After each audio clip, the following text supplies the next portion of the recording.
વાત કરીએ ચોટીલાની તો ચોટીલા સરકારી હોસ્પિટલમાં ટીબીની દવા ખલાસ.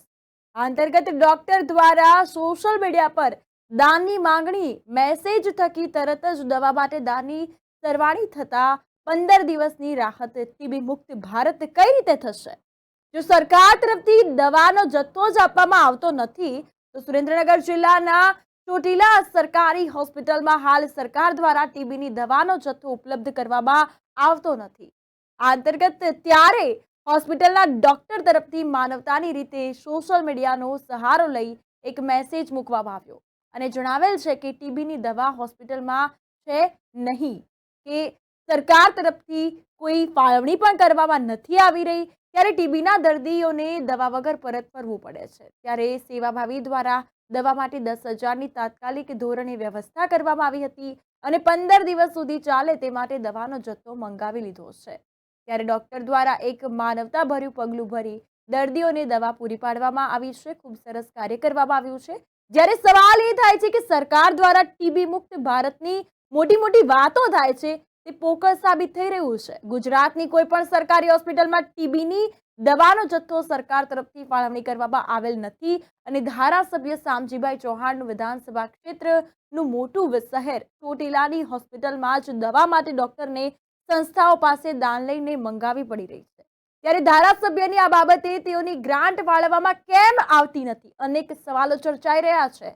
તો આરોગ્ય સુરક્ષા માટે સરકાર કટિબદ્ધ નથી તે આ કિસ્સા પરથી જણાઈ આવે છે. ચોટીલા તાલુકામાં ગામોમાં ટીબીના દર્દીઓ મોટા પ્રમાણમાં હોય છે અને ત્યારે ટીબીની દવા જ ન હોય તે બાબત દુઃખનીય છે.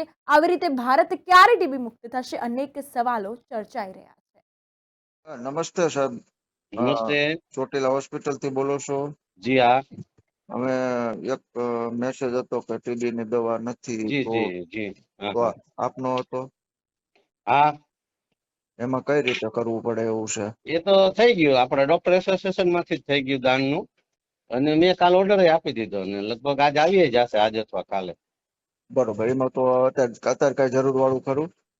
ના, અત્યારે નહીં. 15 દિવસની મેં મગાવી લીધી છે. બરોબર છે.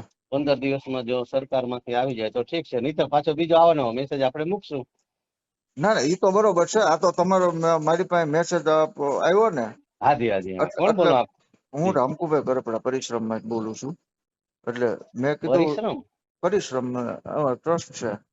એટલે ત્યાં રાજકોટ કે રામપેડા? ના, સુરેન્દ્રનગર અમારે. સુરેન્દ્રનગર. ઓકે. હા, જી જી. એટલે મેં અચ્છા, ઓલા રામકુભાઈ તો ખાચર હા આવડા સોનગઢ વાળા તો. ઈ ખાચર રામકુભાઈ. હા, ઈ ખાચર. હા હા. અચ્છા, તમે કરપડા? અમે કરપડા છે. ઓકે, તો રામપેડા ના જશો ને જૂના? ના, અમારે રામપુરા બાજુમાં દુધઈ ગામ છે. દૂધે હા, ઓલા રબારીની જગ્યા વાળું. હા, મંદિર આપણે વડવાળા જી મંદિર જી રહ્યું જી ને. જી જી જી. હા, હા ના હા. ના ના. ના, અત્યારે તો કઈ જરૂર નથી.